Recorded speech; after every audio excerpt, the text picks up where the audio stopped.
யாரெல்லாம் பெருமாள் வந்துட்டு நீ தான் எனக்கு சரணாகதி, நீ உன்னைய தவிர யாருமே கிடையாதுன்னு யாரெல்லாம் பெருமாள் காலில் போய் விழுறாளோ அவள்லாம் பெருமாள் அன்வயிச்சுக்கிறார். அவ்வளவுதான்.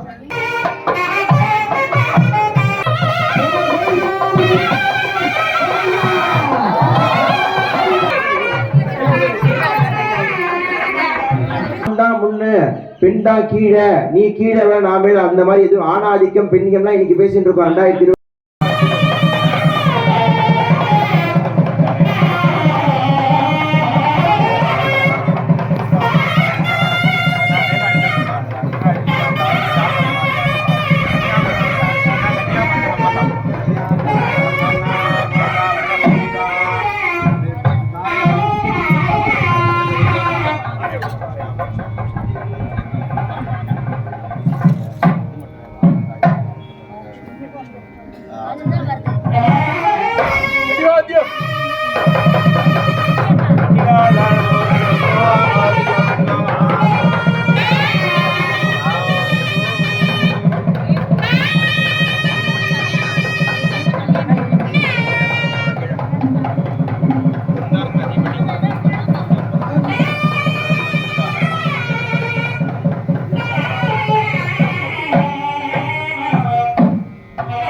2020 प्रचोदयात् भूर्भुवस्वरो अग्निं प्रतिष्ठाप्य भूर्भुवस्वरो अग्निं प्रतिष्ठाप्य अग्निं प्रज्वाल्य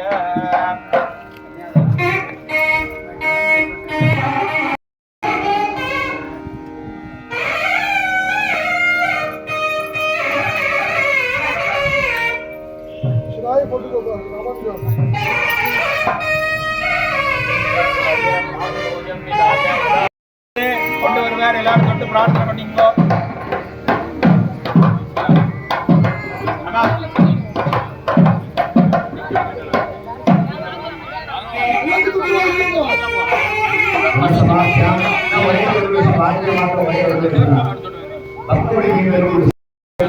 திருமாவளி தாரணமானது அக்னி சாட்சியா, அக்னியோடைய சாட்சியோட பெருமாள் நடக்கும்போது யாருக்கெல்லாம் கல்யாணம் ஆகணும்னு சொல்லி பிரார்த்தனை நடக்கும், பிரார்த்தனை பண்ணிக்கலாம், குழந்தை பிறக்கணும்னு நினைக்கலாம், பிரார்த்தனை பண்ணிக்கலாம். இது விசேஷமான தருணத்துல நம்ம பிரார்த்தனையோட முக்கியமான விஷயம் பெருமாளை கண்குள்ள அனுபவிக்கிறது. சமயத்தை எல்லா சமயத்தான் நம்ம பிரார்த்தனை பண்ணிட்டே இருப்போம், ஆடி வெள்ளிக்கிழமை சனிக்கிழமை பெருமாள் கோயிலுக்கு போட வேண்டிக்கும். இந்த சமயத்தை பெருமாளுக்கு எல்லா அவசரம் கல்யாணம் சொல்லிட்டு ஆகிறவங்க பெருமாள் லட்சம் படி கல்யாணங்கள்லாம் ஆயிருக்கும்.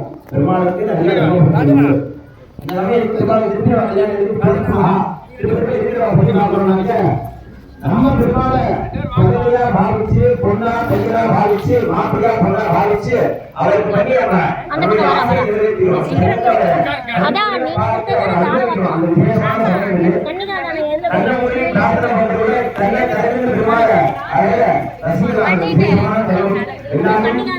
எல்லாருக்கும் நல்லா இருக்கணும், லோகக்ஷேமார்த்தம் எல்லாரும் நல்லா இருக்கணும், பசுபட்சி ஜீவராசிகள் அனைத்து ஜீவராசிகளும் நல்லா இருக்கணும் சொல்லி பிரார்த்தனை.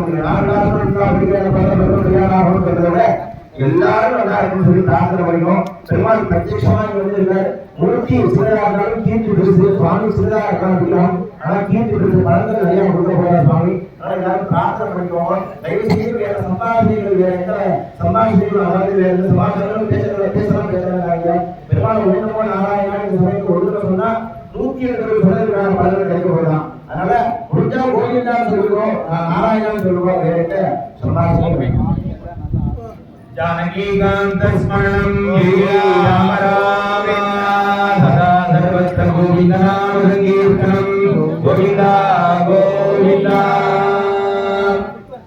उत्पलावतके दिव्ये विमाने उत्तरेक्षणं सौविराज महं वन्दे सदा सर्वावधुतरम्. நடுவிலே பிரியாழ்வாருக்கு பெண் பிள்ளையாய் பிறந்து வேற யாருமே இல்ல, பூமாதேவி நமக்கு தாயாக குழந்தையாக பிறந்து எம்பெருமான் ஸ்ரீ ரங்கநாதனையே திருமணம் முடிப்பேன் என்று சங்கல்பம் செய்து பெண்களோட மனோதீவிப்பை இந்த இடத்துல தாயார் எடுத்து வைக்கிறார். என்ன சங்கல்பம் பண்ணிட்டாலும் பரிபூர்ணமா நடக்கிறது. அங்க என்னென்ன மனசுல பிரார்த்தனைகள் இருக்கோ, கல்யாணம் ஆகணும், குழந்தை பிறக்கணும், வீடு கட்டணும், என்னென்ன விஷயங்கள், நன்னா படிக்கணும் அப்படிங்கிற விஷயங்கள் எல்லாத்தையும் மனசால தியானம் பண்ணிட்டு இப்ப நான் ஓங்கிற பிரணவத்தை சொல்றேன். எல்லாரும் 5 தடவை ஓம்ங்கிற பிரணவத்தை ஆத்மார்த்தமா இந்த இடத்துல சொல்லி கூட்டு பிரார்த்தனையா எம்பெருமான்ட்ட வச்சு மேற்கொண்டு திருமங்கலி தாரணமாகும். கண்களை நன்னா திறந்திருந்து எம்பெருமான பார்த்து ஓம்ங்கிற பிரணவத்தை ஒலிக்க செய்து மேலும் திருமங்கலிய வைபவத்தை கண்டு வைத்து எம்பெருமான் பிரசாதத்தை வாங்கிக் கொண்டு மேலும் செய்ய வேண்டிய சிறப்பு பூஜைகள் அனைத்தும் நடைபெற்று பிரசாதங்கள் விநியோகமாகும். வாங்கி கொண்டு செல்லணும்னு பிரார்த்தனை பண்ணிப்போம். பிரார்த்தனை பண்ணிக்கோ.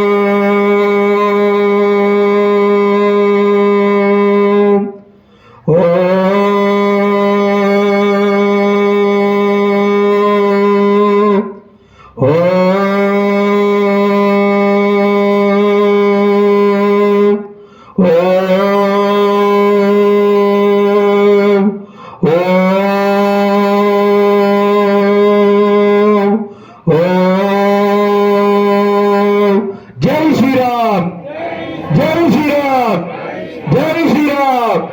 गो माता की, गो माता की, गोपा माता की, गोपा माता की, जय श्री राम, जय श्री राम।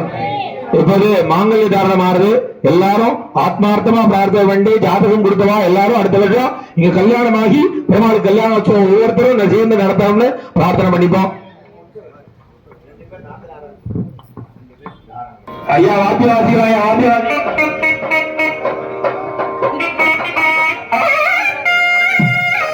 மேலும் மேலும் எல்லாருக்கும் சௌக்கியங்கள் பரிபூர்ணமா கிடைக்கணும்.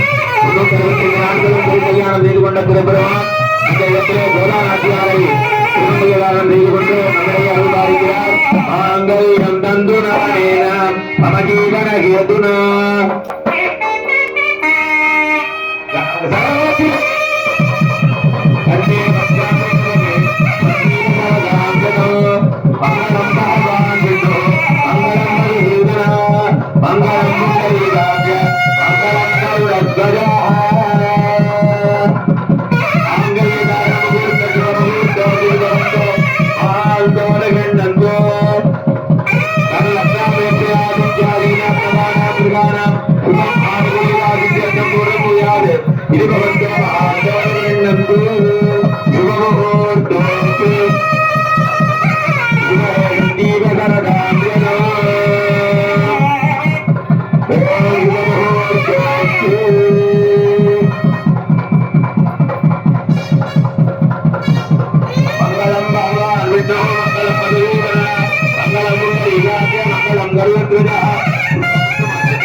நமது இந்த ஆலயத்திலே விசேஷமாக நடந்தது. இப்போ அடுத்தது சப்தபதின்னு சொல்லிட்டு ஒரு முக்கியமான வைபவம். சப்தபதி வைபவம் கொஞ்சம் நேர காலங்கள் கொஞ்சம் சங்கரமா இருந்ததுனால கொஞ்சம் வேகமா நடந்துருது. மாங்கல்ய தாரணம் ஆயிடுச்சு. இனிமேல் நடக்கக்கூடிய காரியக்கிரமங்களாவது கொஞ்சம் பொறுமையாக இருந்து நிதானமாக கண்டு கழிக்கலாம். சரி, அவசரம் வேண்டாம் எல்லாருக்கும். அந்த சகம் அப்படின்னா என்ன அர்த்தம்னாக்க நமக்கு வரக்கூடிய வாழ்க்கையில இடையவர்கள் எல்லாம் இன்ப துன்பங்கள் எல்லாத்தையும் தோளோடு தோழி நின்று நண்பனாக எனக்கு ஒரு தோழியாக நின்று இருவரும் சேர்த்து சமநிலையில் நீ இந்த ஆண் தான் முன்ன பெண்டா கீழே நீ கீழே நாமே அந்த மாதிரி எதுவும் ஆணாதிக்கம் பெண்ணியம்லாம் இன்னைக்கு பேசிட்டு இருக்கோம். 2026 புரட்சி எல்லாம் பண்ணிட்டு இருக்கா, அரசியல் எல்லாம் பேசிட்டு இருக்கோம். லட்சம் வருஷத்துக்கு முன்னாடி பெருமாளுடைய பிரணவத்திலிருந்து பெருமாளுடைய மூச்சு காற்றிலிருந்து உருவான இந்த வேதம்னு சொல்றா. அந்த வேதத்துல ஆணும் பெண்ணும் சமம், கணவன் மனைவி சமம்னு சொல்லி இருக்கு. ஆணும் எல்லா வேலையும் செய்யணும் வீட்டுல, பெண்ணும் எல்லா வேலையும் செய்யணும். வெளில போய் பார்க்க வேண்டிய வேலையும் பெண்ணும் செய்யணும், ஆணும் செய்யணும். இதுதான் சமம். எல்லா இன்ப துன்பங்களையும் சமமா பிரிச்சுக்கிறோம். அதுக்காக இந்த விசேஷமான ஸ்லோகம் சொல்லியிருக்கா. எதற்காக இன்னைக்கு சொல்றேனாக்க, இன்னைக்கு நாஸ்திகம் வளர்ந்து ஆஸ்திகம்லாம் மறைஞ்சு கொண்டு இருக்கு. ஜென்சி இந்த ஜெனரேஷன்லாம் வந்து பார்த்தீங்கன்னாக்கா அடுத்து இன்னொரு 10 வருஷம் கழிச்சு இதே கல்யாண உற்சவம் எல்லாம் பண்ணினாக்க நிறைய பேர் வயதானவர் வந்திருக்கீங்க, பாட்டியா நிறைய பேர் வந்திருக்கீங்க. இன்னொரு 10 வருஷம் கழிச்சு இளைஞர்கள்லாம் வருவாங்கன்னு சொல்லி கேட்டேன்னா அது ஒரு கேள்விக்குறியாயிடுது. அப்போ எல்லாரும் வரணும். இன்னைக்கு நம்ம பேசக்கூடிய அரசியல் ஆணாதிக்கம் பெண்ணியம்லாம் ஒண்ணுமே பேசக்கூடாதுன்னு அன்னைக்கு லட்சம் வருஷத்துக்கு முன்னாடி சொல்லியிருக்கா. அதனாலதான் இந்த விசேஷமான ஒரு மந்திரம் வேதத்திலேயே சொல்லப்பட்டிருக்கு. எல்லாரும் சமம், அனைவரும் சமம், நீனும் நானும் சேர்ந்து இருந்துதான் இந்த வாழ்க்கையை நடத்தியாகணும் சொல்லிட்டு பெருமாளுடைய பிரணவத்திலிருந்து வந்திருக்கக்கூடிய வேதமே சொல்லி இருக்கு. அதனால அந்த விசேஷமான சப்தபதி 7 விதமான இன்ப துன்பங்கள்னு சொல்ற, 7 விதமான கஷ்டங்கள் இருக்குமா, 7 விதமான சுகங்கள்லாம் இருக்குன்ற. அதனால 7 அடி, 7 ஒரு அடிக்கும் ஒரு இடத்தையும் நிவர்த்தி பண்ணிட்டே வந்து கடைசியில அந்த அக்னியில சேர்க்கிறது. பெருமாளுக்கே யார் சாட்சி? அக்னி தான் சாட்சி. நம்ம 100 பேர் 1000 பேர் 1,00,000 பேர் வந்திருந்தாலும் நம்ம யாரும் சாட்சி கிடையாது. அக்னி பகவானுக்கு முன்னாடிதான் பெருமாளே மாங்கல்ய தரணும். தாயாருக்கு பண்ற விசேஷமான சப்தபதி நடக்கிறது. பெருமாளை பிரார்த்தனை பண்ணிக்கோங்க. இந்த சமயத்தை பிரார்த்தனை பண்ணிக்கிறது மாத்திரம் இல்லாம ஆத்திலே எல்லாரும் அந்த மாதிரி இருக்கணும். எல்லாருமே சமம் தான், நீனும் வேலை செய்யணும், நானும் வேலை செய்யணும், எல்லாருக்குமே எல்லா சுக துக்கங்களும் சமம் தான். பல பேருக்கு இது புரியும், கனெக்ட் ஆகும். ஆத்துல எல்லாருமே எல்லாமே செய்யணுங்கிறது. சந்தோஷம். சதா சிற்பத்திர கோவிந்த நாம சங்கீர்த்தனம்.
அதுக்கு முன்னாடி வந்து பாத்தீங்கன்னா கல்யாணத்துல பாணி கிரகணம்னு சொல்லி ஒண்ணு பண்ணுவான், கன்னிகா பிரதானம்னு சொல்லிட்டு அந்த தீர்த்தத்தினால சேர்க்கறது தான் முகூர்த்தமே.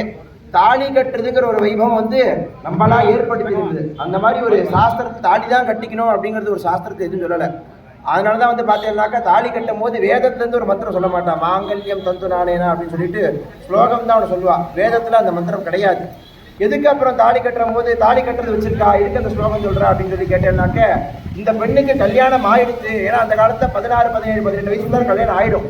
அப்ப அந்த சின்ன பொண்ணுக்கு கல்யாணம் ஆயிடுச்சுங்கிறத மற்றவங்களுக்கு இண்டிகேட் பண்றதுக்காக, மற்றவர்களுக்கு தெரியப்படுத்துறதுக்காக கழுத்துல தாலி தொங்கிச்சுன்னா, மஞ்சக்கயிறு தொங்கிச்சுனாக்கா அவளுக்கு கல்யாணம் ஆயிடுது அப்படிங்கிறதுக்காக, வேற யாரும் அவளை பெண் கேட்டு வந்துடக்கூடாதுங்கிறதுக்காக தான் மாங்கல்ய தாரணம்னு சொல்லி பண்ணியிருக்காங்க. இந்த விஷயத்தை இந்த ஆராய்ச்சி எப்படி பண்ணாமல் சொல்றேன்னு சொல்லி கேட்டேன்னாக்க, இதுக்கு ஒரு மிகப்பெரிய அத்தாட்சி இருக்கு. எப்படி நம்மளா சொல்ல முடியாது ஒரு விஷயத்த. ஏன்னா 10,000 வருஷமா நம்மளால நம்பிட்டு இருக்கிற விஷயம், 12 வருஷமா நம்ம கடைபிடிச்சு விட்டு இருக்கிற விஷயம்.